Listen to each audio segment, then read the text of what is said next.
Oh, hello. My name is Brenda, and I'm one of the McCoy girls. And this is Josh, Lois, and Shadi, Golden McGuffey's daughter. She's going to talk. And, okay, I'm going to talk about my McCoy and Papa first. And the first thing that I really remember is my cigarette smoking. And I started as a little bitty girl, and Mama McCoy was sitting in her rocker. And I have to look at y'all instead of the camera. Go ahead. That's fine. And so she was sitting in her camera, and I was in the rocking chair and camera. But anyway, she had told me that she was blind as a bat without her glasses. And so I took that literally. And I thought she would be blind as a bat without them. So I says, Mom Coy, would you take off your glasses? And she says, why, honey? And I says, well, just take them off and don't put them back on until I tell you to. And so she said, okay. And I said, now can you see me? You know. And she says, no. And I said, okay, now don't put them back on. So I got a chair and drug it over. You know how the cigarette rack was up there like that? Well, I got a chair and drug it over there. And as I was dragging the chair and making all the noise, Mama Coy says, what are you doing, honey? And I said, oh, nothing, Mama Coy, now just wait. And until I tell you to put the glasses back on. And so I said, are you sure you can't see me? And she says, no, I'm blind as a bat. And so I got my cigarettes and put them in my pants, took the chair back over there, and I said, okay, Mama Coy, you can put your glasses back on now.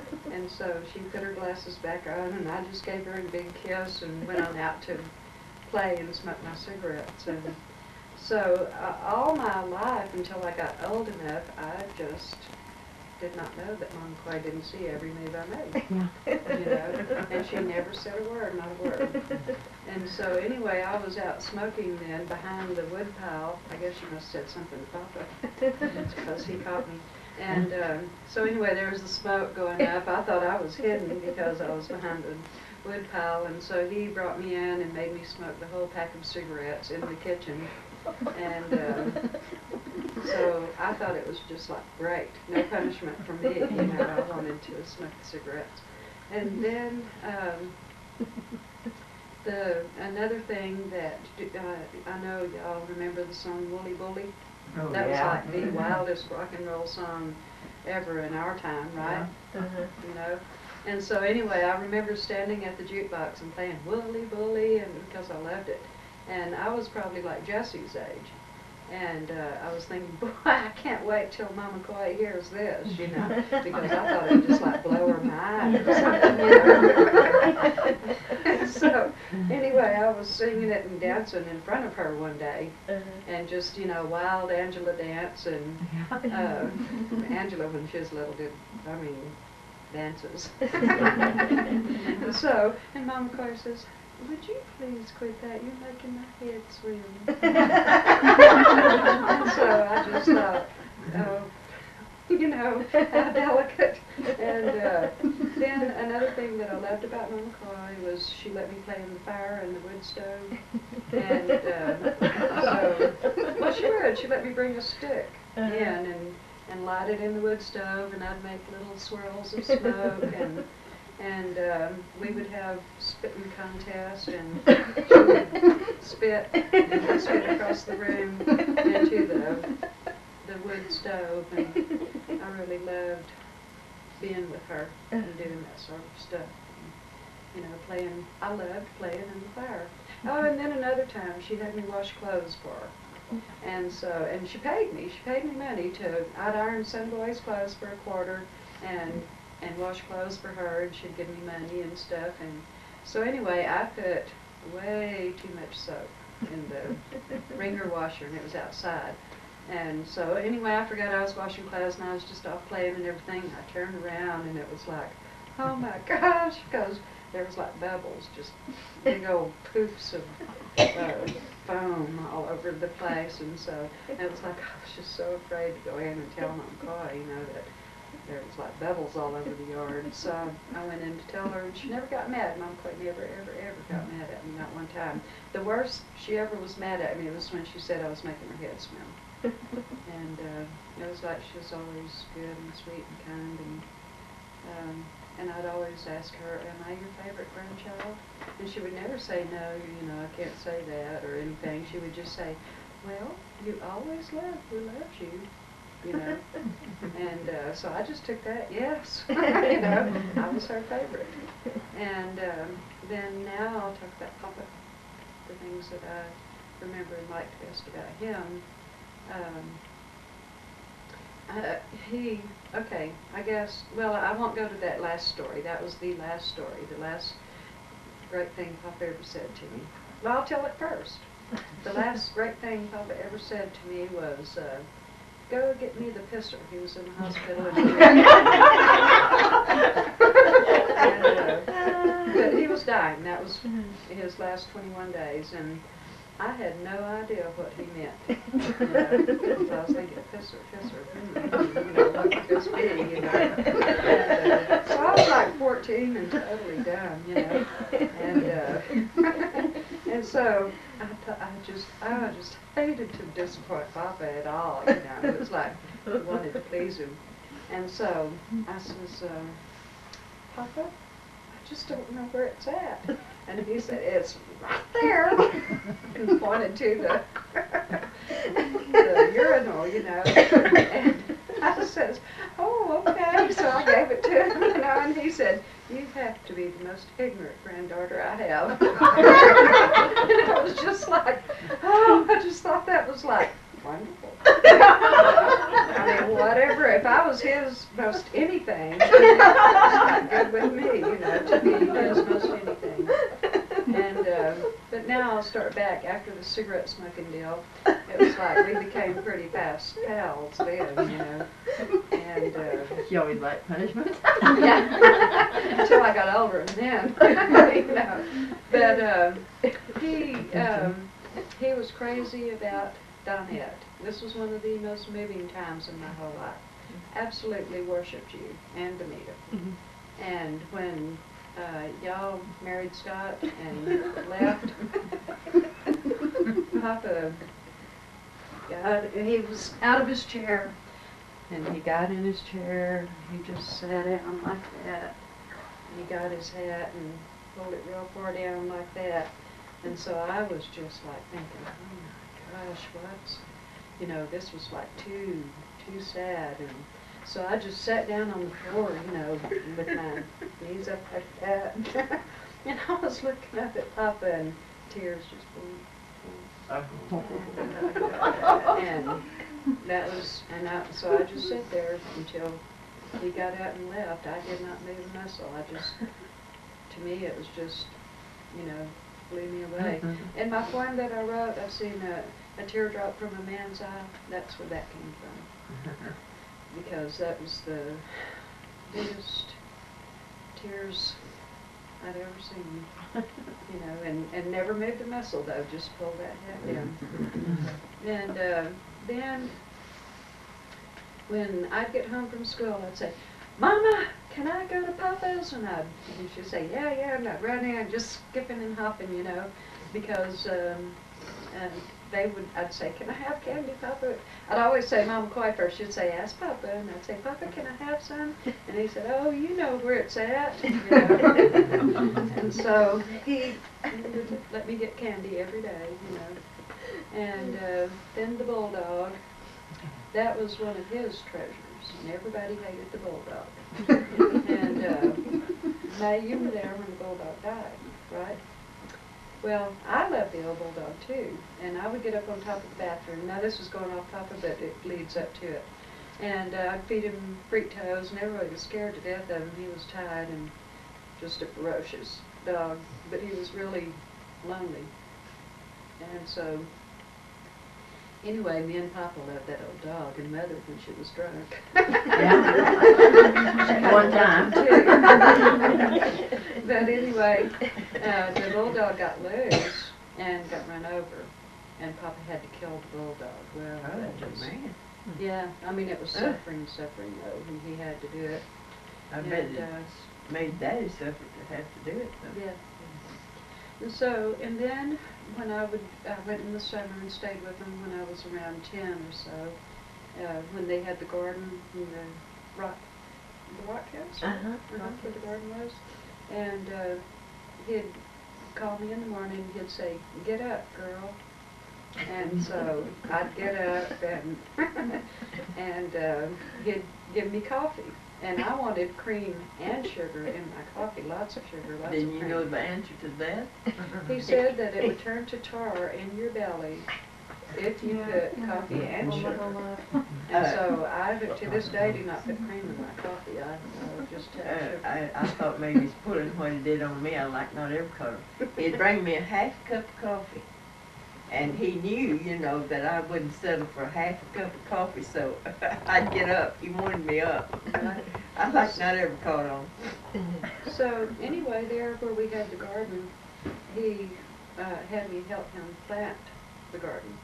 And I said, "I don't know how to plant these seeds." And he said, "Well, just stick your little finger in the ground, you know, and then drop a seed in it." And he said, "And then just do the dirt like that." And so, boy, I just point, you know, and worked in that garden. And then after a while, you know, quite a long time, he called me one morning and he said, "Okay, girl, come on." And so I went out with him and he told me to dig a hole and it was full of potatoes.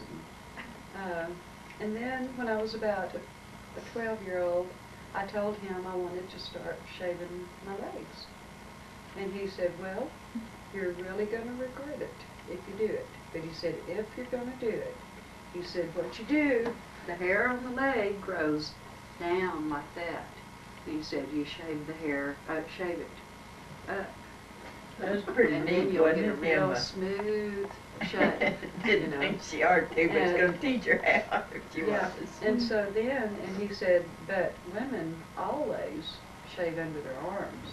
And he said, "The hair under the arm, half of it grows up and the other half grows down." And it does. He must be And he smart. said, "So you have to shave it That's up right. and then you have to shave it down to get it all shaved good, you know." And they just loved me and I loved them so much, and they meant a tremendous amount to me in my life, and I miss them both a lot, every day, especially Mama Cole, because she was like too wonderful for words, never drank, never smoked, and said shit every now and then. I hated that snuff, didn't know. Oh, hush. Only nice things. That was cute. Okay. I didn't know I was going to go so long. This is going to be loud. That's like when you. I'm going to talk right now because if any more tear jerkers come up, Yeah, I'll be looking real ugly. Yeah, I cried too. So there was a lot of stuff. I'll talk again later maybe, but with Papa, we didn't have a father growing up, so he was more than a grandfather. He was like a father. Amen. And we just loved him. I loved Mama Clay too, but I had a mother. And so one of the big things for me was wanting to go to the post office with Papa all the time. So every day when it got time that I knew the mail would be in there, I'd say, "Come on, Papa, let's go to the post office." And so one day he took me and I get to go in and get the mail and all that. And we were driving back to the house and he said, "Rosemary," he says, "I want you to ask your mama, why did Papa say you drive like a drunk Indian?" And I did, and I think it's because that one time she had been in his car and he drove it later and put on the brakes and a bottle came out from underneath it.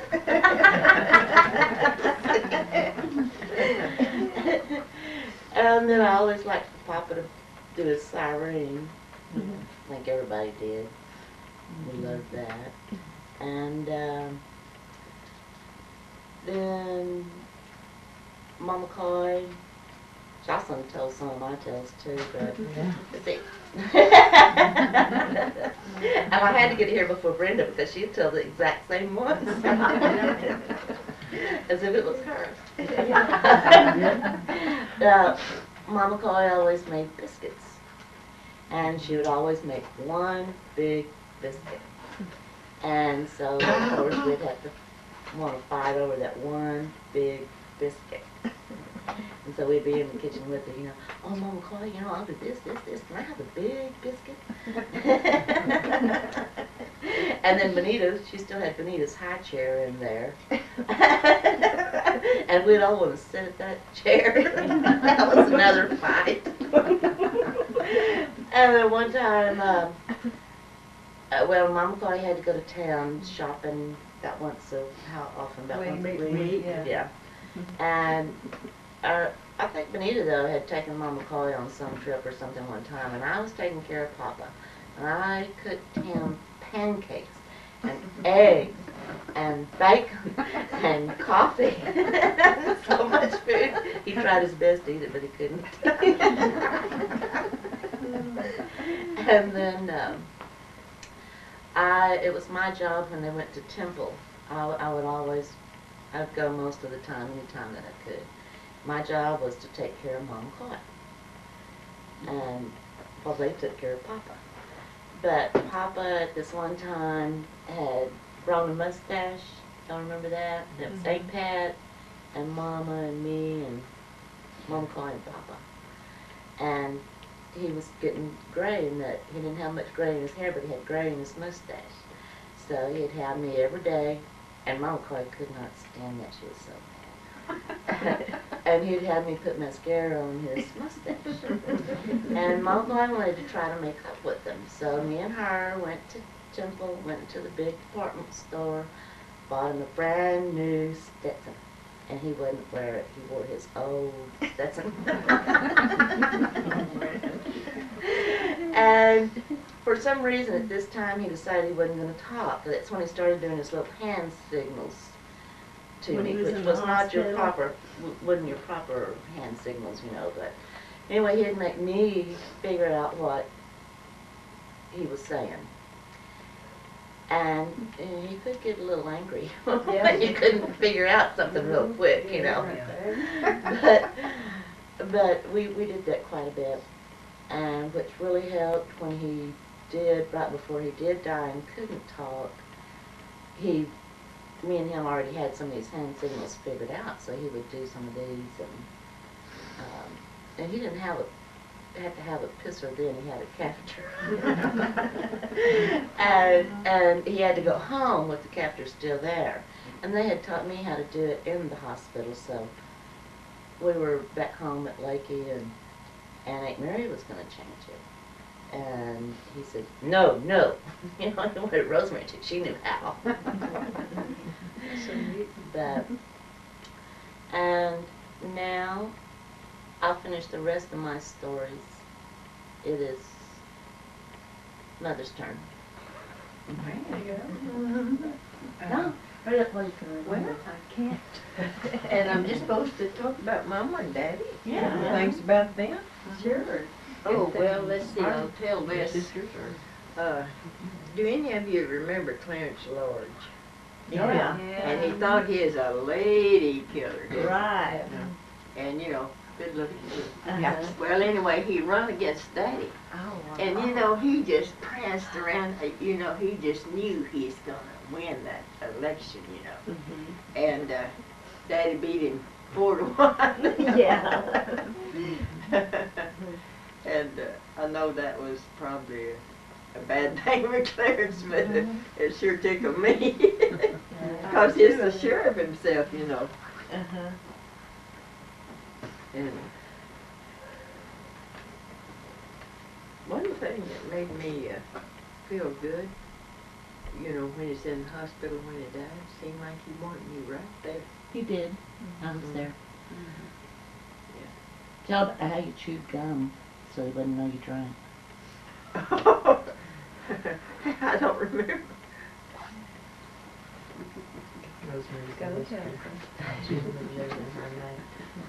When we'd go see Papa and Mama Coy, and we'd be spending the night and everything, well, of course, you drank some and you weren't supposed to be, and so you'd always chew Dentyne gum so that they wouldn't know, which, of course, I'm sure they did. And then you and Benita and Aunt Nell. Now as kids, we had to sleep on pallets in their bedroom. Y'all got the other bedroom. And y'all would be in there just giggling and talking all night long. And Papa, cut it out, girls! Cut it out! Then y'all would really laugh. Get the giggles through. Yeah, all night long. All Yeah. night long. And we'd have so much fun because y'all were adults and getting in trouble. And we were kids and everything was hunky-dory with us. And I want to know, why did Papa say you drove like a donkey? About that, you said a bottle come out from under his seat. Who was it? I was in on it with steal some of that as whiskey. I don't know. Did you ever Did do the smoke? No, I hated And where you hid it? Very close to that. You know, I went on wash clothes from home. So what was your job as a child? Cleaning house? I cleaned house. Okay. Brenda's trying to help Mom. Yeah. And you talk. Well, Talk about Mom Claire, Papa.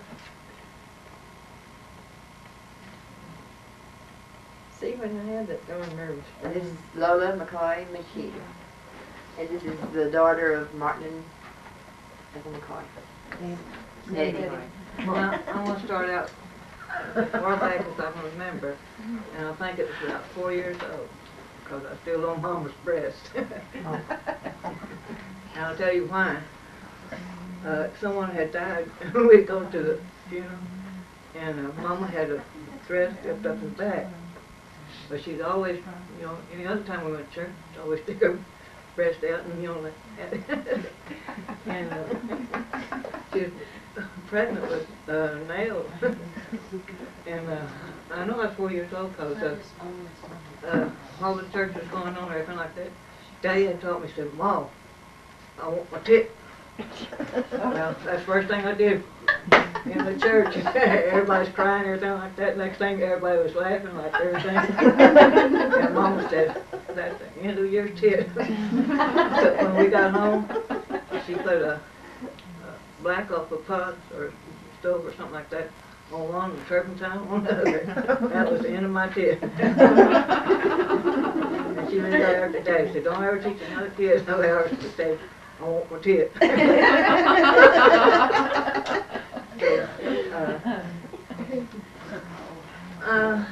was into everything. I was kind of mean-like in some ways. And, well, Daddy, I think he wanted me to be a boy. Because he told me, he gave me his cigars when he got through with them. Smoked them. Dip snuff, and Nell and I dip snuff. And we used to stay with Pat. She took snuff away from us. We went and stayed with Mary Lee one time, and she took snuff away from us, and we just cried and cried, so they had to bring us home. And I was 14 when I quit dipping snuff, but we used to see how far we could spit. And I mean, Nell always beat me all the time on that. And, well, one time they was having a funeral. There's always funerals. We've always done something because Mama was at the funeral. Goldie and Mary Lee and I, we didn't want to go, and Nell. We had Cardi, and I don't know, Selma might have been born then. But anyway, Mary Lee tied Cardi to the bedstead, and they went over to the river to swim. We knew that we had just a certain length of time to get back. Well, Nell was pretty small herself, and I was too, but I knew where they was going, so I told Nell, come on. And when we got to the stickers, I put her on my back, and so when we got over to the river, we got a little swimming done, everything like that. And then when we got back, Mama didn't even know that we had gone anywhere. We all caught it. He was trying up a storm. I don't know if he wants to. But you know, a lot of things can happen to you when you turn your kids loose. They don't know anything about it. Then we used to go down to the river. We had one place that Mom would always want spring water. We went to the spring water and get that every once in a while. Sometimes we wanted to go to the river to wash clothes, so we took a, you know, the wash tub and everything like that. Well, they used to put me in a tire, and it was a trail down there. And on one side, it would kill me if I'd gone down there, you know, if it had turned. But we did that all the time, so it followed that trail, and I'd get in the water every time. I don't know if Goldie ever got in there or not, but they always say, Lola, you do it. That sounds like me. And then, Goldie was the only one that ever told me to study. You know, when I carried all my books home. I made more D's than L's than anybody in the whole country. And I was always a daydreamer, or thinking about, you know, other things. And I used to like to tell stories. We used to get out there, but Daddy was wanting us to get some rocks and put it in the truck, and we was going to take it to the old man's house, and he had some pretty good furniture, and Daddy would trade rocks for furniture. Oh, And we got out there, and they said, "Oh, let's tell the story." So that way we wouldn't have to work. We'd be sitting out there. Mary, if she was in it too, she'd like to hear those stories. And I really had a good, I could really write, tell stories and write them too. And so I told them a story. It was a pretty good story. Well, it was a great big old rock down there. I thought, well, I'll pick that up and throw it up in the truck. It was a stinging lizard down there and a whole lot of stinging lizards, and they stung me all over my hand. And boy, that was the end of me. And the rocks and everything like that. And they had us in there to drink Rosie Clark to come get my fever down and all that stuff. And that was our doctor in those days, thank Rosie. I forgot about that. Yeah. Oh, let me see. Well, Mom, I guess I leave her out a lot. But Daddy, at that time, was my pal. And I think Goldie was Mama's pal. And so one time we was all in the kitchen getting ready to cook one time, and Daddy really gets excited when something's wrong with his kid. So I guess I hadn't eaten anything. I was peeling potatoes and cutting them up in a frying pan, and we had that big old wood stove at the old home place. And I passed out. I fell in there, and I fell over into the wood box, and Daddy said, "If you stay at home," which she always did, she wouldn't have been fainting on the stove. So if you'd been here, you'd cook for her or something like that. Boy, he got real. So he picked me up real easy, like put me in bed. I thought, well, I could go through that again. And then one time, I guess Goldie's more my size, and Nell was too little. But anyway, every once in a while, when we was around the table, you know, we followed that great big old biscuit all the time. When we was kids. Goldie was sitting by me, and there was another biscuit there, and I wanted it because I ate real slow. And Goldie was fixing to get it, and I pinched her on the leg like that, and she slapped the hell out of me. And they said, "Okay, Goldie, get on the bed." And I got to learning that. I could get my way. I'd get Goldie down there, and our dog was there, and I reached down like that, said, "There you go." I told y'all I was mean. And that dog would go under the bed with Goldie and lick around her, and when Daddy wasn't looking, I'd be like that, too. It used to make me sick at the stomach when we had something real good. You knew it was easy. Yeah, well, we had her hand, and she was always like that, like that. Well, we had a hole in our table, and I put some gravy in my hand, and I reached through that hole with my finger and let it drip like that. I got rid of everything.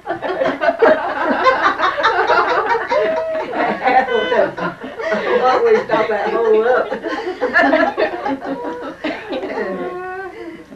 Then I had a lot of experience, you know, real funny one. And one time we slipped. Well, we could always go on swimming, but we all got ready to go swimming. We had 2 bulls, and I think we had red on too.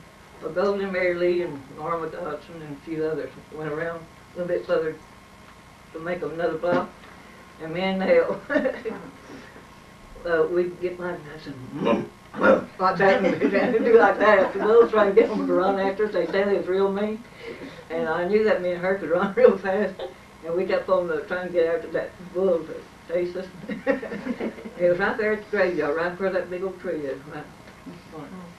And there was Golden and them all going around like that, and see we didn't get no bull after us. We'd really run if we had been.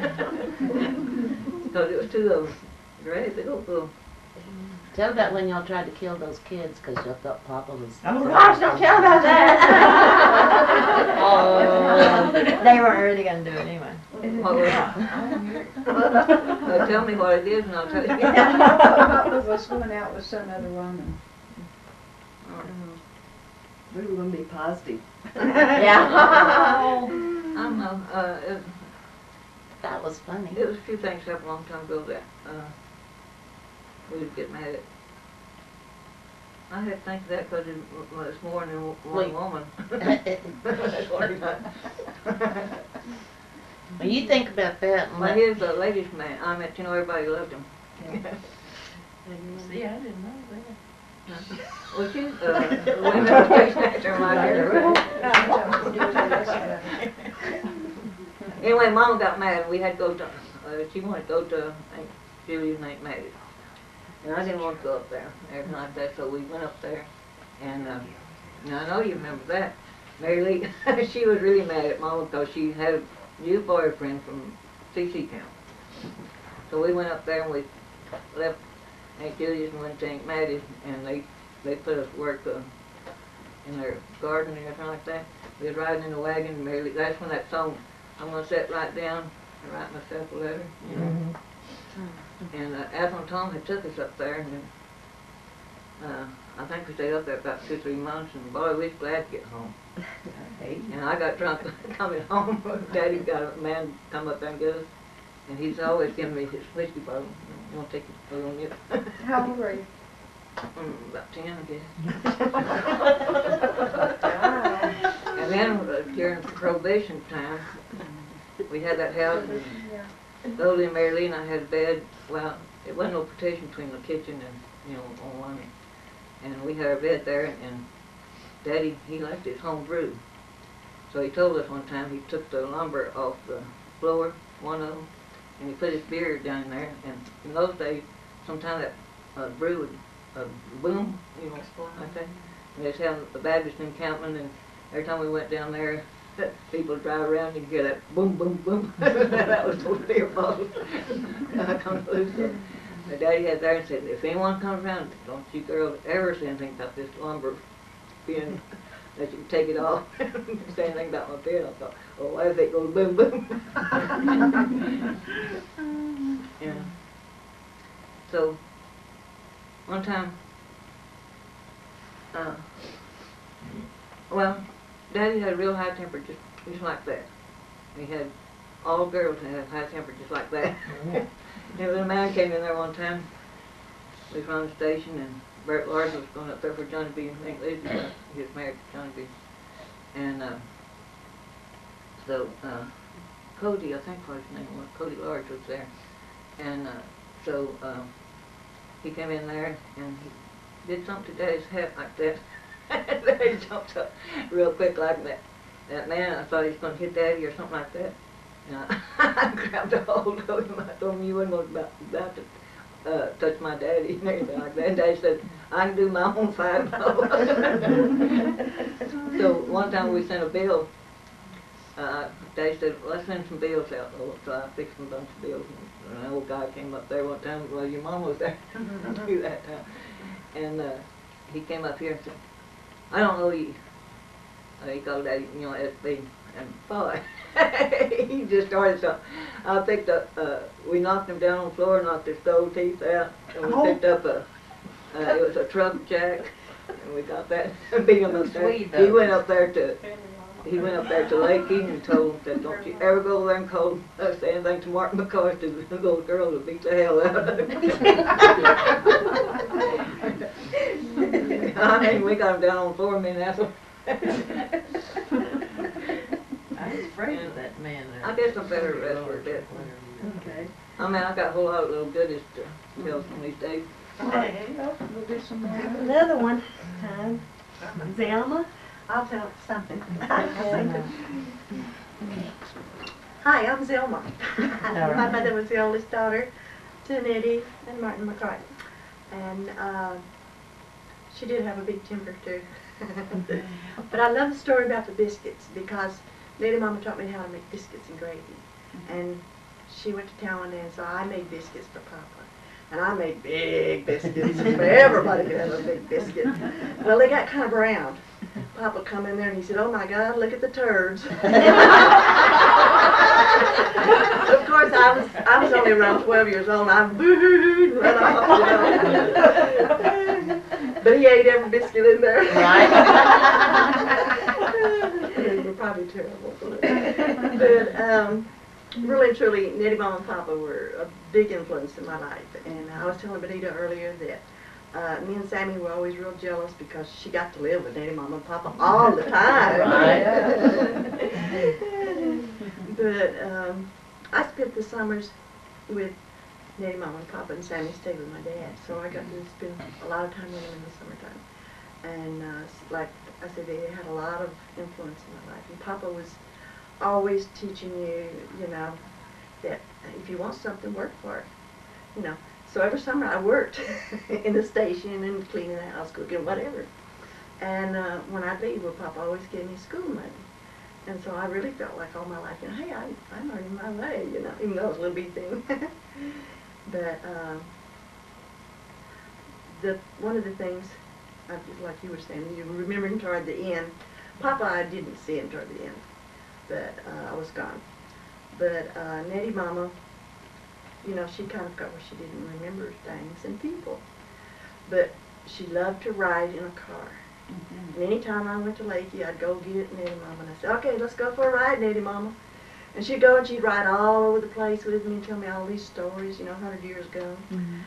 And we'd get back to wherever we'd going, and she'd say, "Who is that old flossy-haired girl?" And she'd go with me. But like I said, that was toward the end. And I really enjoyed being with her. And she'd come up the year that she died. She came and spent a week or so with me. And Daddy had come up to see us. And she saw Daddy, and she said, "Well, I guess I got to go home. They sent Tom after me." So Daddy was telling me later, he said that he was driving back to Lakey with Nettie Mama, and she said, "Tom, where'd you meet those nice people?" No, you know. But like I say, she just forgot, you know, which was all right with me, because she loved it, and we had a lot of fun when she was with us. And at the time, my oldest daughter was married to Gary, and he would, every time he'd come in, he'd go give her a kiss. And when Larry, my husband, would come home, he'd go give her a kiss. And one day we were sitting there, and they both come in to eat supper, you know, and after we were doing the dishes and everything, she said, "Who were those two men?" I said, "Mama," I said, "do you just let any man come in and give you a kiss?" She said, "Well, if they're good looking." So she was really cute, you know, she was just, we had a lot of fun with her. But Papa, my last memories of Papa were really good ones, because I went and spent some time with him in the, before I went to France. And I was big and pregnant with Donna, and he, I didn't hear from Larry for about 6 weeks, so Papa was worried. Well, maybe he, you know, maybe he went over there and found him one of those French women, you know. He was funny. And Papa didn't talk a lot. I don't know, you know, he didn't, but when he had something to say, he really said it. And he sat me down one day up in front of the station and told me, he said, "Now look, sis," he says, "you don't have to go over there. You haven't heard from him." He said, "You can stay here and I'll take care of you and your babies." And I had 4 other babies, so he'd have really had his hands full. But he would have done it, you know. He was very sincere. And they told me, he said, I want you, when you have this baby, I don't want you to have any more babies. And I said, well, why not, Papa? And he said, well, you see Bessie Mae up on the hill? Said she's got 13 kids and she's only 30 years old or something. She was quite still young. And he said, I don't want you to be like that. He said, you'll be an old woman before your time. And I think that was the most Papa had said to me in quite a while. But he was real serious about it. And he, like I say, I stayed there with him. That was about 2 months. And they took care of me. Well, and I took care of them too. But and I remember when I was coming home, this is talking about the daughters, I sent Papa a Father's Day card, which I always did, from France, Germany. And he had died, and the girls didn't tell me. So when I got home, the girls told me that they had all got the card, and of course they opened it and read it, and they were all boo-hoo-hooing. Because I like sentimentals. Papa was a very special man, and Nettie Mama was a very special lady. And that's all I can think of right now. There we go. Okay. Anita wrote notes, she's smart. Oh, I'm Benita, and I was raised by Martin and Nettie McCoy, my grandparents, and I loved them dearly. I felt like I had a really special childhood because of it. And one of the things that really impressed me about them was how much they loved each other. They loved each other so much, it was just incredible. Like when Mama would go to, once a week, to Uvalde, well, when I got old enough, sometimes I'd take her, in the summertime I'd drive her, but when I was a little kid, well, Papa and I would just sit there and wait for Mama to get back, and he'd walk the floor. She always just went down there and came right back, but he would say, I wonder when your ma's coming back, and he just waiting for Mama to come back, and whatever she wanted to do was fine with him, it didn't matter. When I got older, well, he had cancer, and I'd take him to Temple, Texas, and when I'd take him to Temple to see the doctors, well, Mama would tell these stories all the way up there and all the way back. So I heard a lot of really good stories, and as we'd pass through the countryside, well, they had been through that same countryside in their wagons when they were real young. And they'd say, oh, this is where such and such happened, you know. And so that, like one of the stories was when they had a wagon and mules, and they were driving the wagon with Aunt Ethel and Uncle Barney. And they came to this wooden bridge, and the mules saw this bridge, and it had the cracks between the boards, and they wouldn't go across the bridge. Well, Uncle Barney, he was so aggravated with these mules, and he kept trying to pull them across and make them go across, and Papa, he just got a book. He was a person that just really loved to read. He got a book that he'd been reading, and he just sat down underneath this tree, and he read his book. He finished it, and Uncle Barney was still working with mules, and Papa went over there and built a little fire underneath the mule in the front, and the mules ran across the bridge.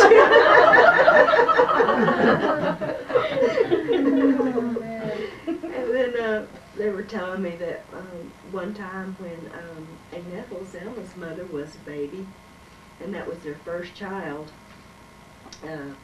they'd gotten married when Mama was 14 and Papa was 19, but she was 17 when she had Aunt Ethel. And they were still in their wagon, camping around, going around, doing things like chopping cedar and picking cotton and different things, looking for work. And they were camped on the edge of this bluff. And Papa had a dream, and he got up in his sleep and picked up Aunt Ethel, and she was, like I say, just a little baby, and he yelled, "The Indians are coming!" And he was going to throw Aunt Ethel off of this bluff to save her. And thank goodness the other people woke up in time and got Aunt Ethel, the little baby, just in time. And let's see, they like to read. They both like to read. They like to keep up with the current events that were happening during the time. Papa was a constable, and he was constable one time for about 20 years, and then he was reelected, and he was constable again for about 30 or more years. I mean, well, altogether 30 years. 20 one time, and I think 10 or more years another time. And when they would have the elections, well, we'd go down to the courthouse, and they would announce over the loudspeaker how the election was going.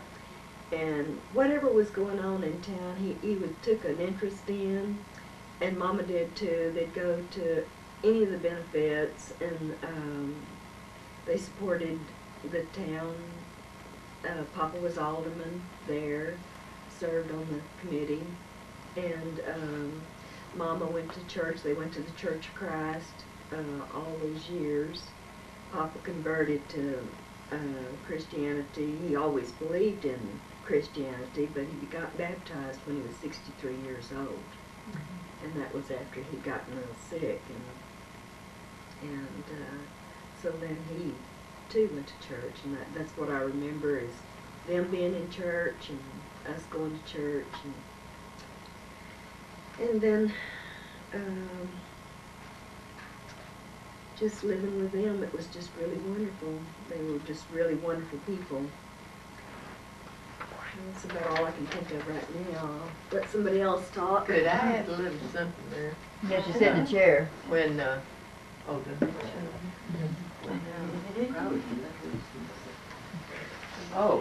first job I got, Benita, I want you to hear it. First job I got, well, I was packing Benita's clothes, you know, I'd already packed mine. Mama said, what you doing? I said, well, I'm going to take her with me. She said, it'd kill you, Daddy. And I said, kill Daddy? It's really man, kill Daddy. But I guess she knew how to get to me. But anyway, yeah, I guess I didn't want to kill Daddy. Right. Cord.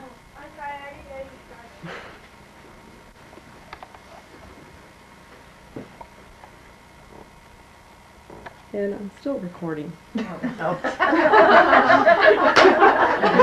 Donna. Everybody give her a round. Thank you. You go, girl. Okay. This is what happens when you don't practice in your mind what you're going to say. Anyway, the story was told to me by Gene Bourne, my father. Papa McCoy needed some help, and so he deputized Gene. What happened is there was a couple that they had gotten a divorce, and the woman was afraid that the man would come and try to steal her horse. And so Papa McCoy told Gene, he says, I'm going to deputize you, and I want you to keep an eye and make sure that that guy doesn't come and steal this woman's horse. And he says, okay, and he says, well, what if that guy shows up? And he says, well, here, he handed him his gun. He says, if that guy shows up, you just shoot him. And the story I remember about Mama Coy is Brenda, my aunt, had a hamburger drive-in that she had, and it was there in Uvalde, and I guess this was about 1975 or 76, and I was a teenager. And Josh was working there doing the car hop, I guess is what it's called. And anyway, Dee, my grandmother, drove up, and Mama Coy was with her in the car. And so I went outside. We were down for the summer, and I went outside to talk to Mama Coy, and so I went up to the window. She was sitting there in the car, and I says, hi, you know, just talking to her and stuff. And all of a sudden she pulled down the visor thing. She just pulled it down, and there was a mirror there. And she says, oh my gosh, I have all this gray hair. She's had gray hair. She's had gray hair forever since I knew her. Anyway, she was always saying something funny, and I like to be around her. Oh, I want that story about her getting there. I got a story.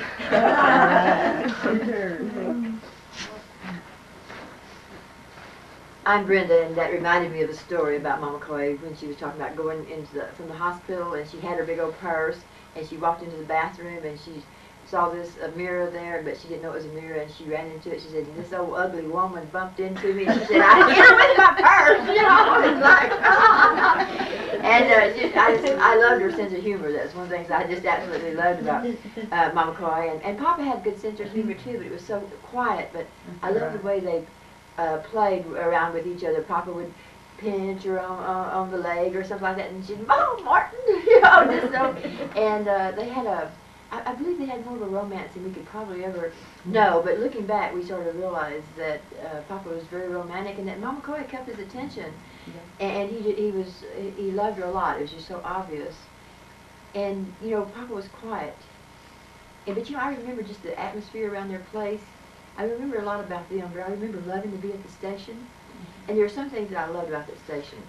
And number one, I liked the wanted posters. They were always over in the store part. There were a lot of wanted posters. And I remember marking the cans and putting the price on the cans. And he had a black wax pen that you used to write the prices on the cans. And I loved that. And also, the phone then was one of those that you do like this, and you twirl it around, and you say, Central, Central, you know what I mean? Central, you know? And you just would say, "Give me 21," or something like that, just like two numbers. And everybody heard everybody. If you talked on the phone, and it usually talked loud enough that your neighbors could for sure hear you, even if they didn't have a phone, you know what I mean? Because you're talking on the phone. And, but I loved being there. And I like, in Mama Chloe's window of the kitchen, there was always a bottle of Carter's Little Liver Pills.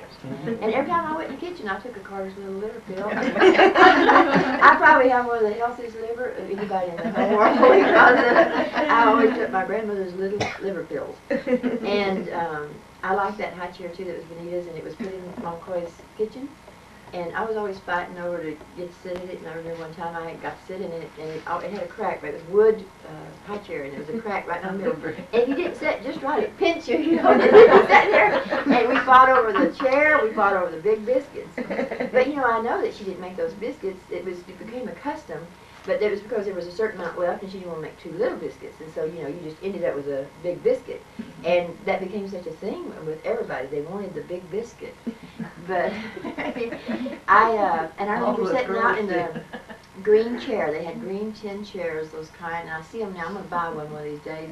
There's some things that you just see, and it's so nostalgic, because I want a green tin chair. And we'd sit out in front of the station, and Mama Chloe would rock, you know, and she'd say, "The first car that goes by is yours, and the second car that goes by is mine." And she said, "Ooh, how do you like my car?" "Oh, I like that one," you know. "Oh, that's my car, you know. My car's not as good as yours." And we just go on and on talking about the most simple things, but she could just talk on the level of a child, and I really liked that, because I don't know, I felt good about being around them. I felt good being in their space, and I felt good that when I got to go in their space and at their place. I liked everything about there, and for years, until I was probably almost 50 years old, all of my dreams, no matter what I was doing, took place at the station and at their house that they lived there. And I remember Papa Chloe in the middle of the night waking up, and he had this pump. I remember the things. This pump thing that you spray the mosquitoes, and if there was mosquitoes in the room, you know, and he'd get up and he'd turn on the light, and he fought mosquitoes, and there were any water roaches. He fought them with a deadly passion. He would go after them. And he would flip on that switch, and he'd just go around just pumping that thing up and down. And I'd just be looking, and I was just fascinated. And you know, it was no telling how much poison I breathed in, just because I wanted to go around where Mama Chloe was pumping that thing and killing those mosquitoes and water roaches. You know, it was really a neat thing. I love the stuff and the being there, and the pumping the gas, and sitting there in those two rockers in the service station. And the last time I remember them were orange covered. And I remember hanging there those rubber things that go around fan belts. Yeah, that's what they are. Fan belts. Oh yeah, they go around. The fan belts hanging there. Well, you know, I'm so feminine. I don't know anything about those fan things. Ha ha. Gotta change the time. I've had to do all that. But anyway, one of the things Papa did when I was a little bitty kid is I used to throw fits. And I would throw a fit. No one would believe that. There's no one that would ever believe that I'd ever throw a fit in my entire life. But, except for everyone who knows me. But I would throw fits and hold my breath and turn purple and yellow and just, I mean, spaz out, you know, spastic. No offense. Till I'd pass out, you know.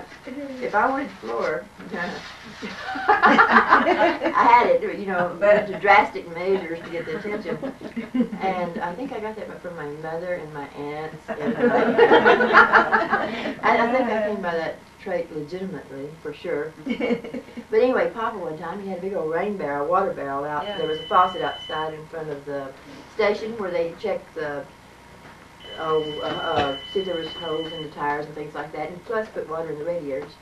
And anyway, he picked me up by the ankles. I was throwing a fit, and he dumped me down in the rain barrel once, and I threw a fit again. And then he dumped me again, and I just still threw another fit. And by the time he dumped me again, I came up. Guess what? I never threw any fits around my grandfather ever again. I guess we all need a barrel. I guess that the moral of that story is, if you're too stubborn, you'll die. No. Get a rain barrel. Okay, I'm going to tell a quick story about Mom Clay's games. In front of the service station, we would suck the color. Whoever could suck the color out of a popsicle the quickest won. Okay. So boy, I Are was you just gonna sucking, tell me? trying to get the color out of that popsicle, and I sucked a whole half of the popsicle down my throat. Oh, my And God. I mean, I could not breathe, and Mom Clay looked at me, she said, go drink some water. We was talking about Mama's, we was talking about Mama's biscuits when Ellis was a POW. Mama, get over here. They can hear you but can't see you. They think you're invisible, Mama. Anyway, when Ellis was POW, he said this all sitting around, you know, and they asked him, says, what do you miss most about home? And he said, Mama Cora's biscuits and gravy. That's a good one. And he said that they all got cinnamon and got in a fight.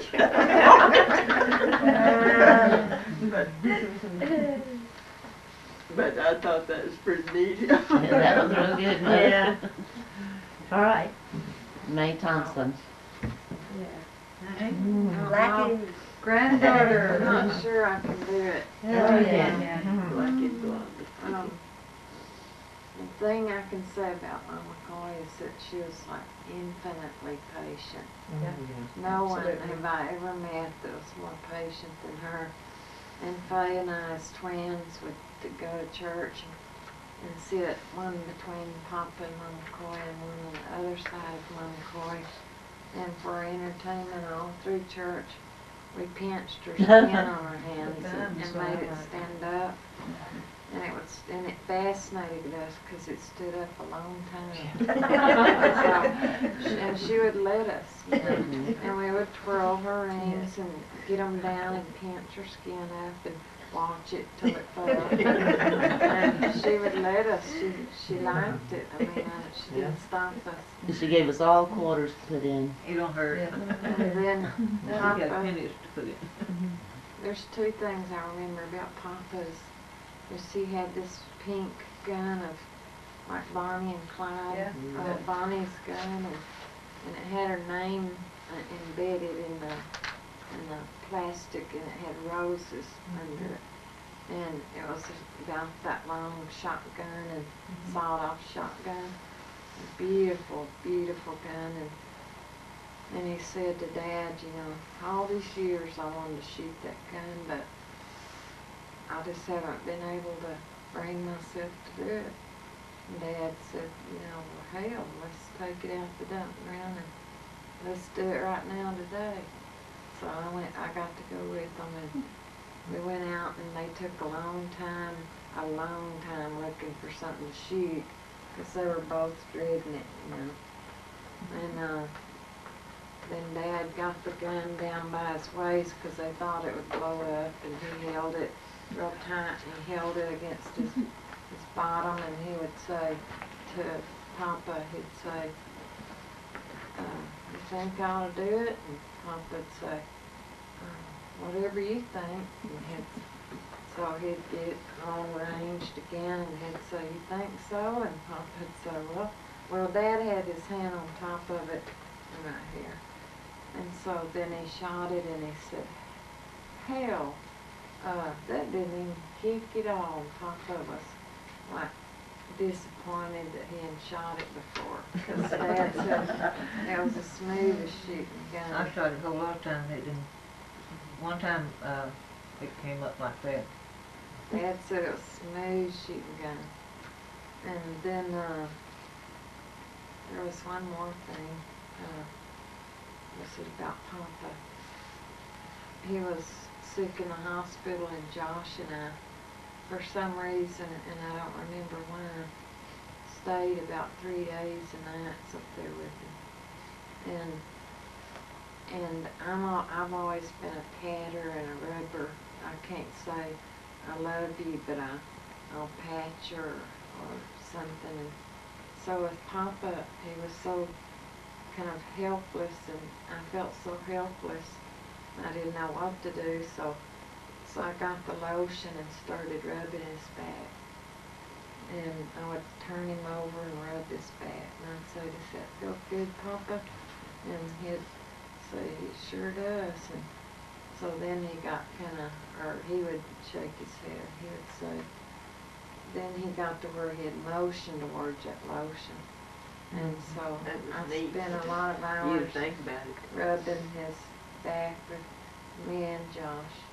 Rubbed his back with lotion, and that was while he was in the hospital the rest. We'd hide under the neighbor's bed so that we wouldn't get kicked out. And the night he died, We got real slick at slipping Right into the across from me, hospital wasn't and it? stayed in the hospital. Wow. We got real slick at slipping into the Oh, hospital yeah. at night and staying in there all night. Right across the room from him. I thought that was neat. Have you? It's not on mine. Yeah, we have two stores. Well, I'm Angela Sharp Todd, great-granddaughter to Mama Coy and Papa Coy. Of course, Papa Coy I didn't know because he died before I was born. Mama Coy died, either I was looking through my Valentine's cards or making them out. And I remember exactly where I was sitting and where we were at when we got the phone call. And we lived above the donut shop. Yep. And I was there, and I don't know what they were thinking in a way, because Mom told me, we'll go get Rosemary. She was outside in like one of those old cars. It was kind of blue and white, talking to somebody. Yeah. Mama And I Coy's think- boyfriend. I think I just basically ran up to her and said, you know, Mama Coy died, and blurted it out like a little kid would. And then I remember we had to go out and tell Dee Dee about it. So I've always remembered that day. I don't like Valentine's Day. Never have liked Valentine's Day. I don't know if that's why, but anyway, having that memory. I didn't know her very well, and I decided because of that my kids would know Dee Dee better. I don't know if I remember this real well, but I remember that she liked those Cokes with aspirin. Oh, yeah. But I remember Dee Dee would always tell her, no, you don't need to have another Coke with an aspirin. And she'd get upset and she'd want another Coke with an aspirin. And I remember that they would, you know, like a mother and daughter do, kind of argue back and forth. And so I guess there were some times where I thought, well, gosh, Mama Coy's mean to my grandma. You know, I didn't understand that was just a mother. And I remember we'd go to Lakey to see her, which I didn't like because I'd get sick on I never liked going to Lakey. I'd get sick on the road.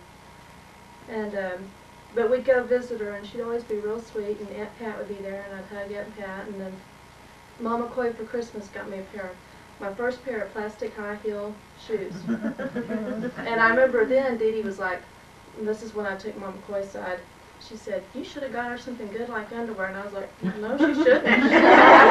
Shoes. And so I was real proud of those shoes and would, you know, clunk around in them. And then I remember at Easter when Rosemary lived over at the beauty shop. And I'm pretty sure it was Easter because we all took pictures, and Mama Coy was wearing that hat and had that purple dress on. And we'd all been playing, and it seemed like Bill and Robert and everybody was there, because I got paint all on my arm. And all the kids and grandkids were back playing, and we had to line up for that picture. And it seems like, for some reason, in my memory, that she didn't want to get in the picture right away, or something was happening that there was always well, to a little kid seemed like an argument, wasn't, but she was always real sweet when I was around her, and I guess I wished I knew her more. But I remember when she died, and then I remember when we went to see her at the funeral home, and Jimmy and I were sitting there, and I know that was the first person I'd seen dead, and even at 7 I knew that there was someone we didn't get to see that much, and it was just Lakey. And even at 7 I felt guilty because that little trip, you know, I wouldn't want to go. So that's what I remember about Mama Coy. I'm going to Tell add, about the sipping the Coke. well, I don't know about sipping the Coke, but Well, Mom you know Coy about spent her sipping last Coke. Christmas up at the donut shop in our apartment. And she was sitting there. I had just been saved, so I was just, you know, playing gospel music, and we were having a really good little Christmas and drinking hot chocolate or something, you know, and playing Christian music, and just together, us girls here, us 3 girls and the children, and Mama Coy. Aunt Lola was there, and Sonia Where- Nell for some reason. I don't Oh, remember okay. why. Yeah, there was a pretty good little And group. yeah, I just remember her, and she just looked around like this, and just, she said, "This is the best Christmas I've ever had." Like that. And it always made me feel real good that her last Christmas was really special to her, you know. And I think it was because of the Christian music and stuff. She loved that. And I remember asking her, I thought I was the only saved person in the world when I first got saved, you know. And so I thought I had to go be sure everybody in the world got saved if they weren't saved. So Mama Coy was like one of the first ones. And so we were at the cafe, and I thought, man, boy, oh, you know. I was really hesitant about asking Mama Coy because she went to church, but I thought, well, you can go to church and not be saved, you know. And so I was like, okay, I'm going to do this anyway, you know.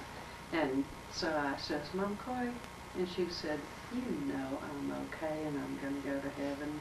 All I had to say was Mama Coy. She knew what I was going to say. And so that was real good for me to know. And then after she died, I missed her desperately. And I was so sorry that she died just so fast after she got put in that nursing home. And I was I was really young. I don't know how old I was, but I didn't have the means and the transportation and stuff where I could go see her. And I was going to school and stuff, but I was going to see her the very next day on the night that she died. And it's like, I always regretted, but I felt like now she knows that I really was, and that I wanted to take care of her. Mm-hmm. And so, Josh, yes.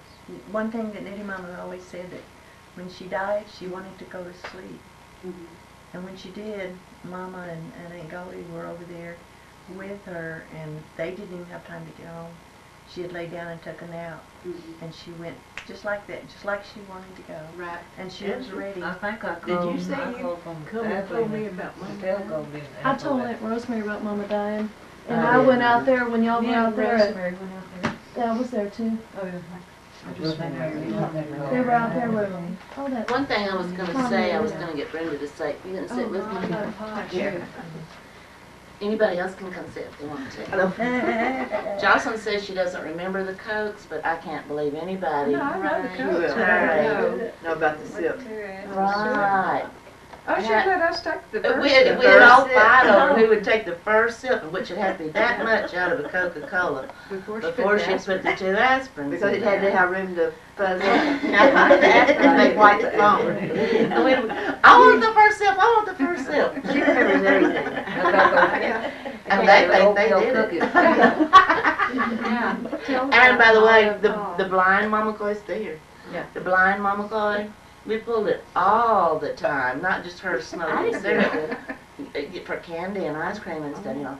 Mama Coy, you sure, you know? And I don't And we remember. would go and get little, all we had to do was ask for candy anyway. Yeah. But we loved doing that, and Mama Clay knew what we was doing. I don't think I did that. Actually, she did it, and I'm Us just two remembering bad girls for did it. And there was some other things I was going to tell. Well, I'll tell you what I remember. In the station, there was also, and I sold it to them, there were these little blue things where you sewed, and it had sparkly silver stuff on it, and it said, "What is home without a father?" And Mother would always go in there and she'd read that, "What is home without a father?" What is home without a father? It was like for a while a saying. And of course, we knew. Now, when she would come and stay with Mom and Jay at their house, every morning she'd sit there and have coffee and cookies in Jocelyn's chair, whatever chair it is. That's my chair now. And there was this little tombstone deal And Pat bought for her. that said, Ma, I can say it. you said, Ma loved Pa and Pa Pa loved women. Ma caught Pa with 2 in swimming. Here lies Pa. And every morning. I think she wanted to get me in a wow. And she did that say she wanted me, 'cause Jay that fished every on morning with her coffee and Yeah. and She had a routine, the things that she did on a regular basis. When she did these things, she did it that way every time. It's neat. I admire Jay for being so patient. He's like Oh, well, how there was- patient I was. And like Zelma said, Mama Coy did have to go any time she heard the car start up. Go, go, go, go. Yeah. Go, Jay go, said go, that go. she had to smell the gas burn. And One time. when she died, my boyfriend at the time, she considered her boyfriend. And she kept that picture right there. No, she thought she thought it was. He did snuff with her and all. He did flirt with her a little bit in a friendly way. And that was her boyfriend. And but when we found out that Aunt Mary had had her put into the nursing home in Kerrville, Mother and I were eating at Las Vegas #2 in Uvalde, and it was Sissy Pat Priest's husband at the time came in and, "Oh, I'm sorry to hear about me." And Mom said, "What are you talking about?" And told us, and Mother just screamed, bloody I'll murder kill him, I'll kill in him. the cafe. So we had to tell Jay, we got in her car, I drove probably about 100 miles an hour. And of course I had to go through Lakey honking my horn and, you know. And we go to the nursing home and thank goodness we did cuss and shake fists and everything, you know, all the Who way. at? At anybody in the Oh. way. We sneaked up on Anybody her. in the way. Somebody almost took after the whole. And we found the nursing home, and Mother says, she had sense enough to say, "Well, let me out at the front door." And she says, "I want to sneak in without her knowing I'm there and just see how she's doing." And so I parked, I let Mother out and I parked, and Mother went in. Mama Clay was sitting down at a table eating dinner with a man, a new boyfriend. I tell you what. And just fine and dandy, and we went Yeah. and visited, Just and having Mother a ball. painted her fingernails, and she would even, and you missed a spot right here. She treated those nurses like they were her maids. They gave her cookies, her juice, and stuff like this. She was, and they washed her clothes. And when people came to see her there, they were coming just to see her. If she was at Mama's house, well, they'd end up visiting with Mother. If she was at Aunt Mary's, they'd end up visiting with Aunt Mary. Aunt Pat's, visit with Aunt Pat. Aunt Lola's, visit with Aunt Lola. There, they were coming just to see her, so she really did do all right.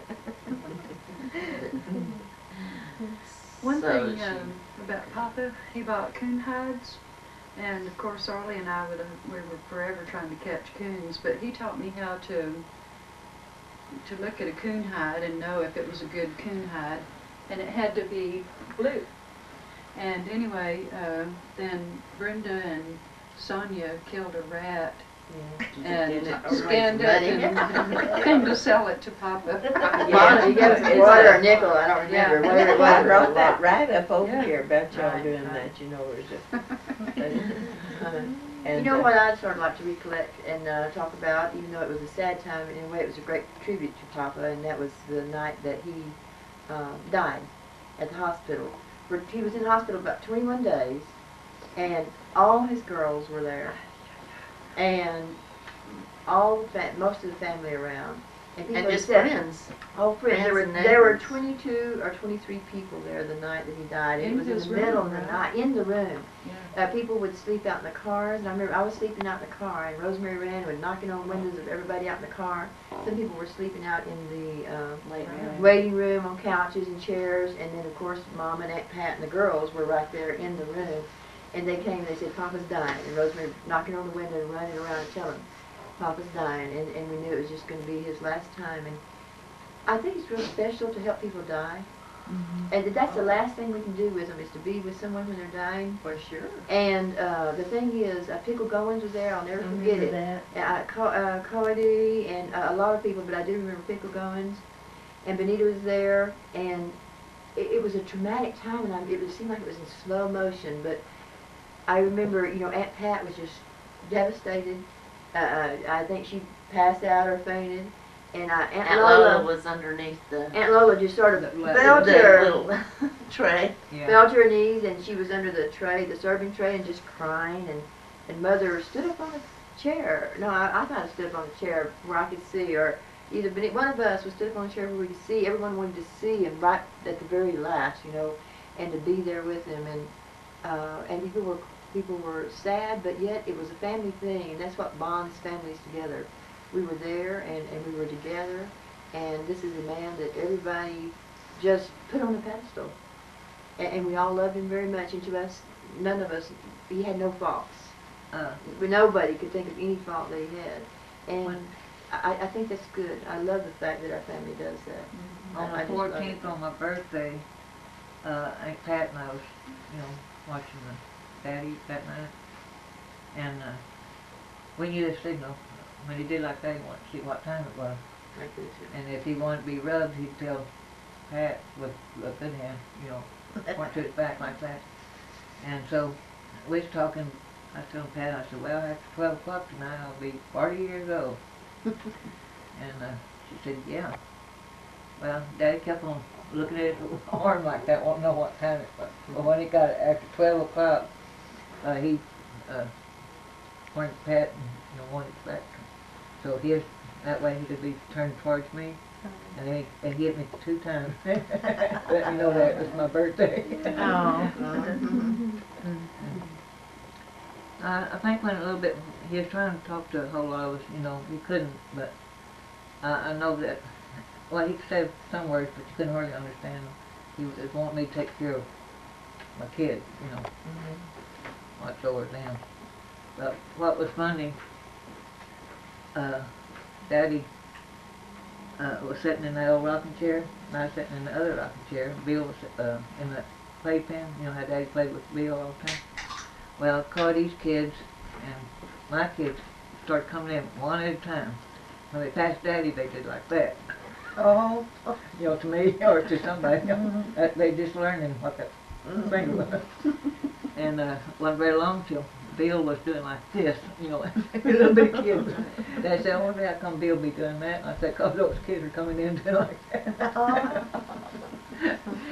He said, I was wondering how come Bill, that was his plaything. Bill was. He got very sticky finger like that. Every time the kids came in, Bill would do Innocence. Yeah.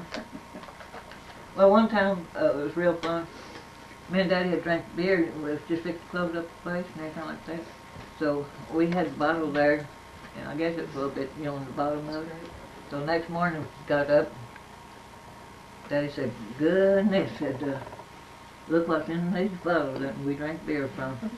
And there's those old flying roaches. They was leaning some way, a certain way. They wasn't in there 'cause we drank the beer right down to the bottom. But anyway, they like that beer. And boy, those bottles are plumb full of roaches. So we got, instead of buying canned beer, we'd get bottled beer, and that way we caught those old roaches. Roach trap. Donna, while you have the camera here. Something funny Papa did. Well, he didn't do it, we did it. Benita and Sammy and I, we all pretty much stayed together when we were little. And since they were on the station, at that time, they sold prophylactics. But it was kind of under the counter type of thing. And so Papa kept in his bedroom in a drawer. Well, when we were doing the laundry and whatever, we would put the stuff up, and I found this, and I thought, oh, look, I told Anita and Sammy, I said, we found some balloons. So we were out in the side yard there, and we had these balloons, we were blowing them up, and then we thought, well, we'll have a water fight. So we filled those things full of water, and we're throwing them at each other, and Papa come out there, and I thought he was going to have a stroke, really. He got a long switch, and he never spanked us, never, but he got that switch, and he spanked all three of us, and it was my fault. But that's the only time I remember seeing Papa mad. And then I think he was trying not to laugh because it was hilarious.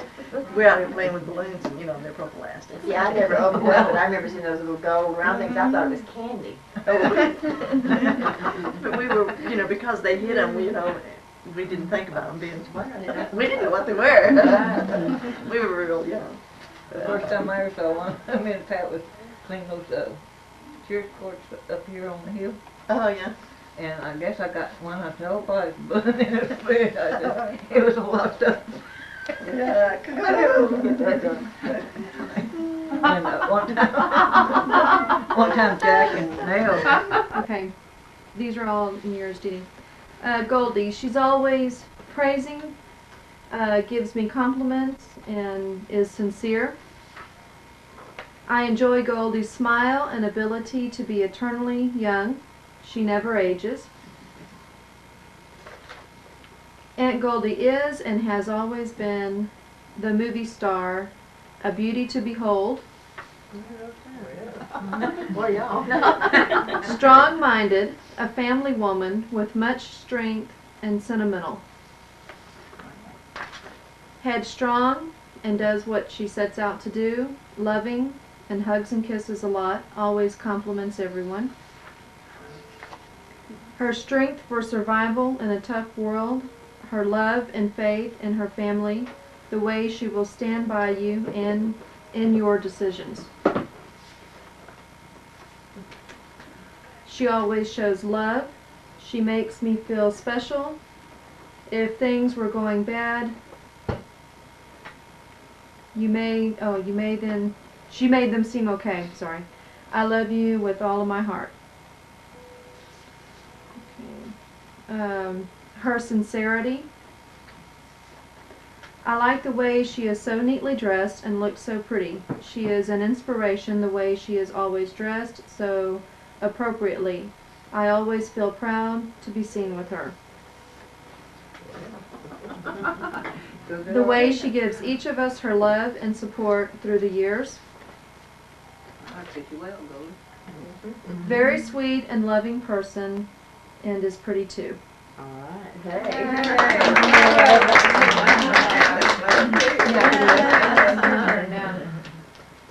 Who's next? Oh, Enthusiastic, spontaneous, a great storyteller, my best friend. I love her laugh. I enjoy Benita's sense of humor and genuineness. She is blessed with being hospitable and making everyone feel like family. I wish I had known Benita all of my life instead of just recently, but am so grateful God allowed me to have this past 6 months. She, like her mom, was the movie star to me as a child. That's from Donette. Let's see. A sense of depth. Still water runs deep. Passionate for people, family, strong, gets goals and meets them. Sets goals and meets them. Organized and plans towards her goals. good baker, and listens well. All right. That's good. Her graciousness, her laugh, her persistence, and not letting me go, the way she wants to show the children the best way. Okay. I always wanted to be just like her, short and everything. I love the way she is always interested in hearing about things. She has a very tender heart. Thanks for all the paper dolls you draw for us. I guess we all like those. Her gentle ways, her soft laugh, the tenderness she has and gives to those she loves, her strength in continuing her education and becoming a nurse. I love Benita. We had lots of fun. All right. Thank you, everybody. Brenda, you're next. Okay.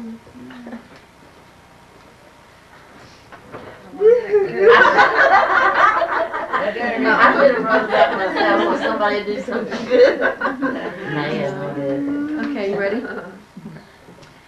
Fun, Christian, energetic, and lots of fun at the reunion and family get-togethers.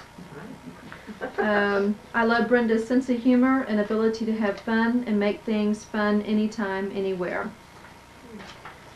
I love Brenda's sense of humor and showmanship.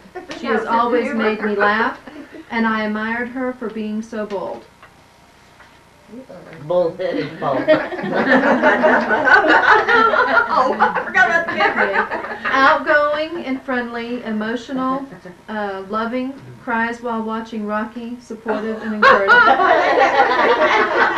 So he said, yo, Adrian. Her exuberance, her ability to take charge, her fierce, protective nature over her own. I admire her strength. I think she did a great job with her children. She is a good big sister. Right. Always trying to be a good leader and boss and number 2 mom. Right. Oh, confusing me.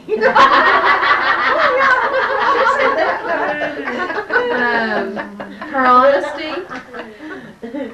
I love the I love the way Brenda is so sincere and accepting of others. She listens to each person carefully and gives such good advice. She has a wonderful way of creating fun. Yeah. Her positive attitude.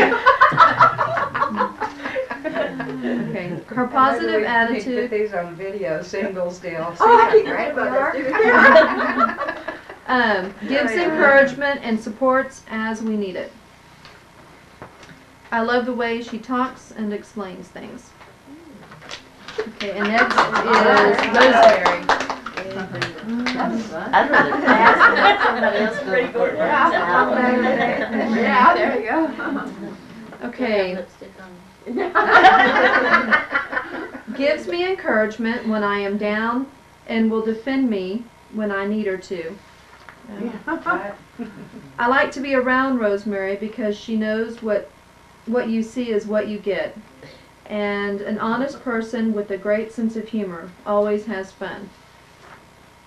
I love Rosemary's sense of humor and her giving me a special place in her life, even if it is at the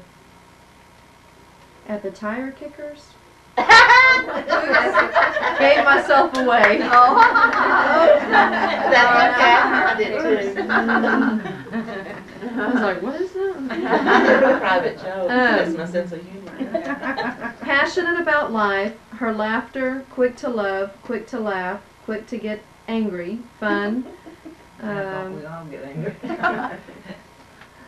So sensitive and quick to get over it. Oh, quick to get angry and quick to get over it. That's what it says. Oh, yeah. Look how fast you got over it. What?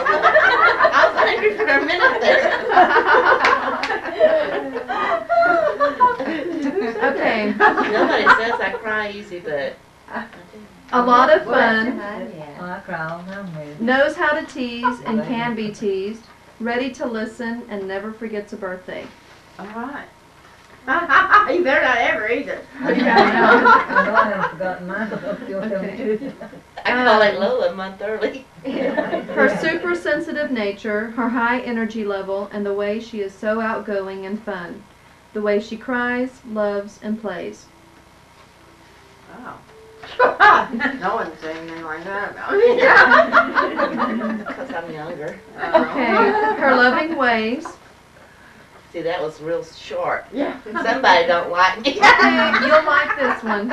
Has great looking legs. She always tries to keep herself in shape and keeps her spirits up and likes to do interesting things. Very wonderful sense of humor. The care she gives her mother. My mother always says you have a nice smile. Loving and caring and has lots of fun. Okay, Joshua.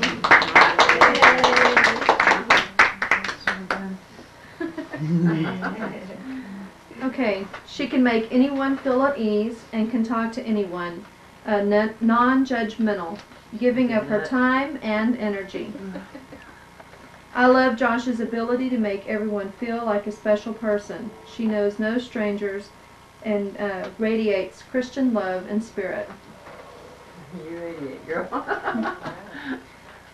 Josh was and still is my very own special sister, the one who taught me to play, be free, set my feelings loose, let my hair down. All right.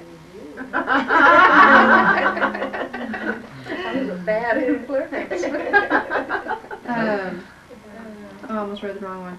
A giver, lover of family, mother to many, a great sister, never gives up.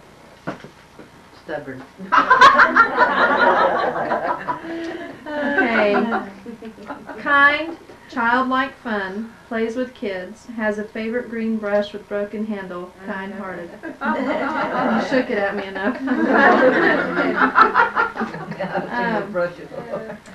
The tenderness she shows to all the children and independence.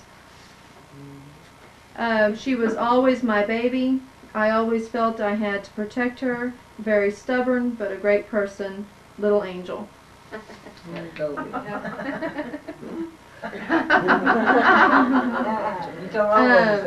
How she makes you feel needed. Is such a wonderful, giving person who is always ready to help in any way she can. She is beautiful in looks and in spirit. I admire her for her love and care of her mother. Sweet and gentle and loving and kind.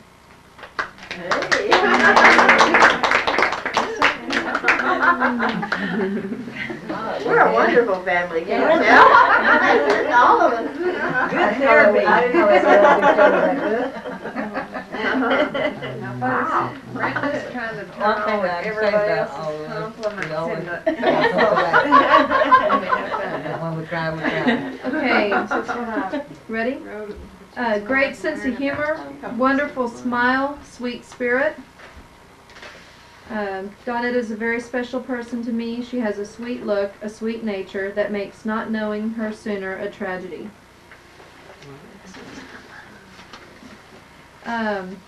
Alert to people, kind, giving, sensitive, sweet yet strong, a real McCoy. Organized and plans out, doesn't jump before thinking, thinks things out. She remembers everyone's birthday.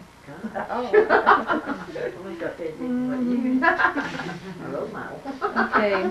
Her delicate ways, she is super feminine, yet she can wear muddy boots and work like a man. The way she has been able to make a great life for herself.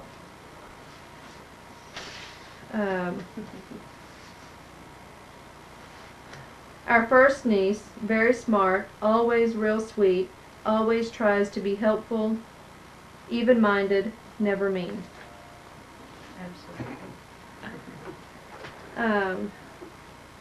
Her sweet disposition. Is so well organized, a beautiful, loving, giving person that sets goals and achieves her goals. She is dedicated and loyal to her friends and family. Real pretty and friendly. That's it. You can read now?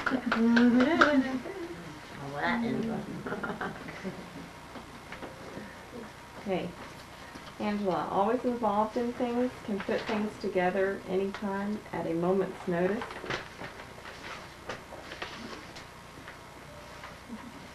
Great sense of humor, loves her family.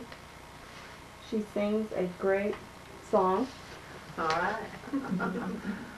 Angela is so sweet, what a sweet little girl. Bashful beauty is how I thought of her.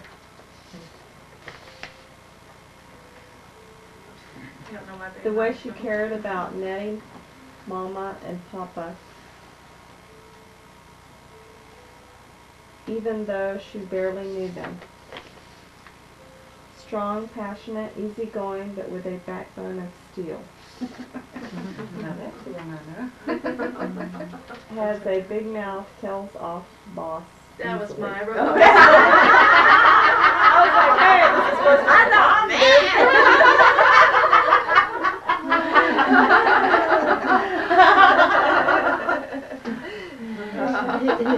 Everybody was in shock for a second.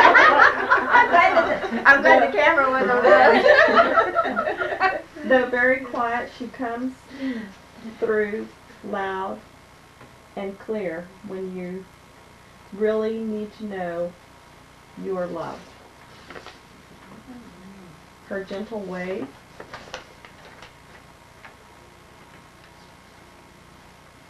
is so loving, generous, with giving to others. I love the way she sings, and I admire the way she gets involved with things, such as being in the play. Has a nice personality. A very good daughter, granddaughter, mother, niece, sister, and wife. You were a beautiful little girl and a wonderful woman. I am very proud of you.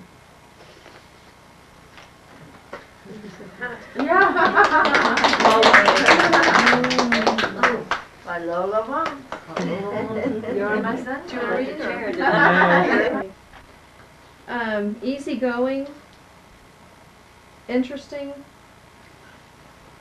and I can't read this one. Let me get my glasses Oh. on it. I think it's S. Let me see. Interesting stories. Oh, Oh, yeah. I only teach high school. Okay. I admire her gift of telling stories and sharing memories. Good sense of humor.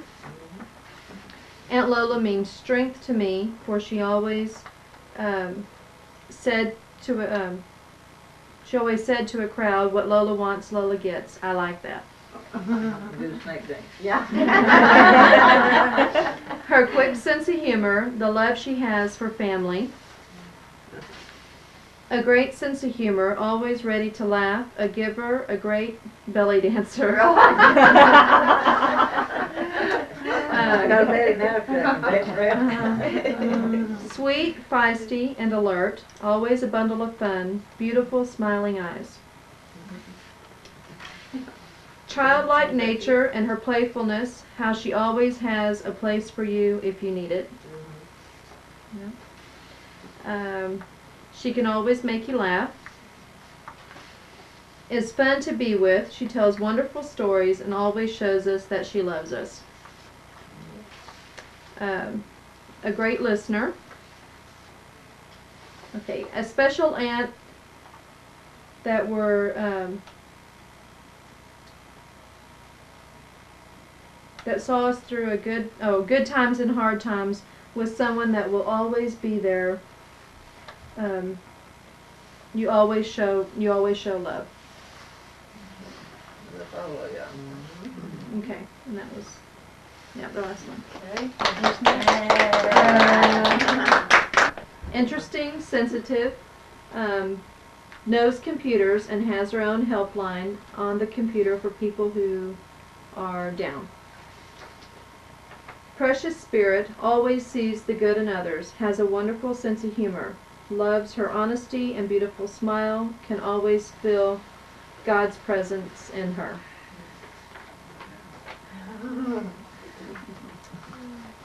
She's so quiet but so caring, the way she gives you a hug and makes you feel good.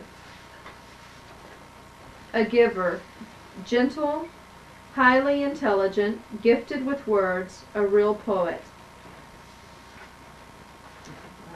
I'm jealous. Considerate, quiet, calm, a listener. Her great bravery and her intelligence and love for me. Shows a lot of love. Is such an interesting person. She is so intelligent and fun to converse with. She has a loving personality. Has a nice, soft voice and pretty. A very special cousin. I always thought you were real special, at least no one named you Dookie.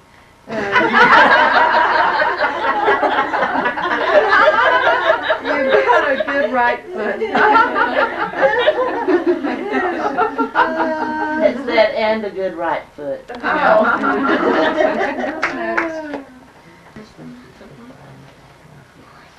Okay, she cared enough about me to save my mom's and these her what? And her engagement ring for me. It is the nicest thing anyone has done for me. She is very caring. Thank you, Dad. Always friendly, extends herself to others, makes others feel good by her smile. Zelma, forever happy, loves everyone, and as far as I know, everyone loves her. They'd better.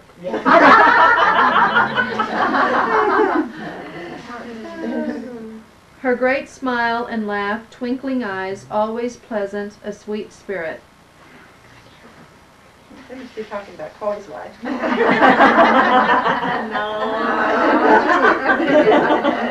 Always has a smile and good humor. Beautiful laughing eyes, always has been nice and pleasant to everyone. Sweet nature. Is such an admirable person. She always has worked hard, been a success in her career. I've always thought that she is a very sincere person. Has a nice smile and a nice personality. A good family person. Shows you a lot of love. Thank you. Okay, Judy. That's all right. You don't have to put the camera. Judy. And I can't get up, so. Willingness to help and easy to talk to. Friendly, good sense of humor. So sweet and kind, so caring and dependable, such a true friend. Her caring attitude, her friendliness. Lets us all be in the limelight, never bored with it all, always interested, gentle and patient. Supportive and helpful, loyal friend. Sweet, gentle smile and nature. The way she listens so well and is always supportive.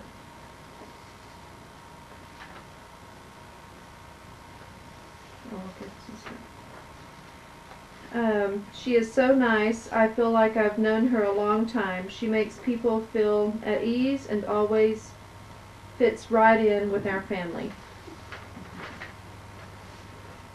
Judy, I'm so glad you're in the family now. I don't know how we've made it without you. Where's the guitar?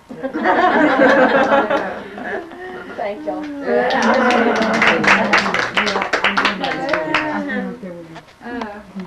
Always hugs me and talks to me. She is very sweet.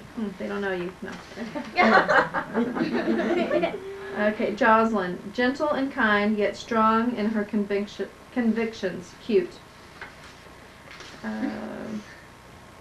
Oh, here, this one's on the back. What I admire most is her princess beauty, her affectionate nature, and her assertiveness, and the fact she is a Christian. You're getting it, she's assertive. They know her. Is a sweet girl. She is always getting prettier every time I see her. Sweet, compassionate, and headstrong. And can't drink Pepsi. Yeah. Do you get drunk on Pepsi? No, Joe, no.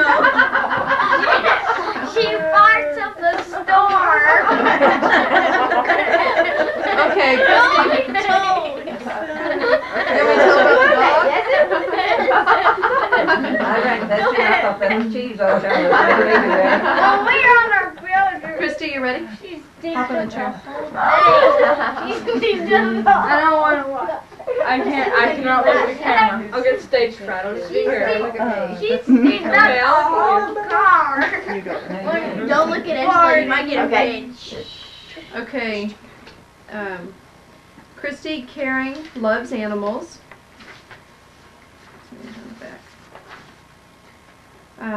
I have only known her for a short time, but I could see right away she was a very sweet and mature child that is good with young children. I bet you Josh wrote that. I wish you'd been here and seen what an angel I Yeah, right. You're not an angel I am. I'm not interested in yours. You're a little devil. Is a pretty girl, and I admire the way she likes to get involved with school and church events. Quiet and considerate. Okay, and I read them all. Okay, Jessica, your turn. No, Get up there. yeah. Let's see what kind of good things people said about you. Okay, ready? Fun, energetic, quick-witted, gentle-hearted. His sensitivity and great looks. I love how he loves me, and he brings great joy to my life. I admire his deep understanding of God. He is a very forgiving person and loves his family. Is such a good-looking boy and is so good in sports. I think he will excel in sports. Ain't Faye said that, Mom. Loves his family. And that's it. Thanks for that. I would have said that he loves his mother. Yeah. And Jocelyn, I was going to say she sings beautiful. Ken, And Josh is an angel. She has a different boyfriend every week. You're like, well. Finally gets one. They're already dumps making it. one of you right now. Y'all got it. And, oh, I think Aunt Mama ought to do her dance. Okay. Just to wound it up. I'm Okay.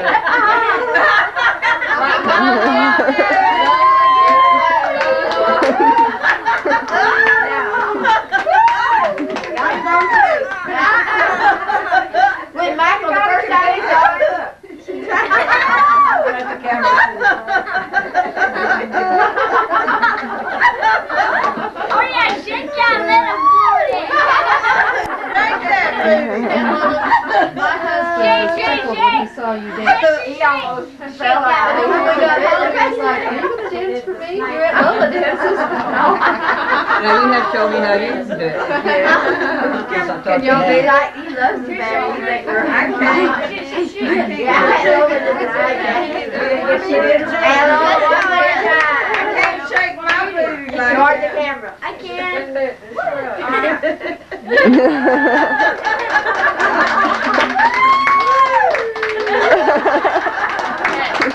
Let's get our papers back and write about Faye and Sonia.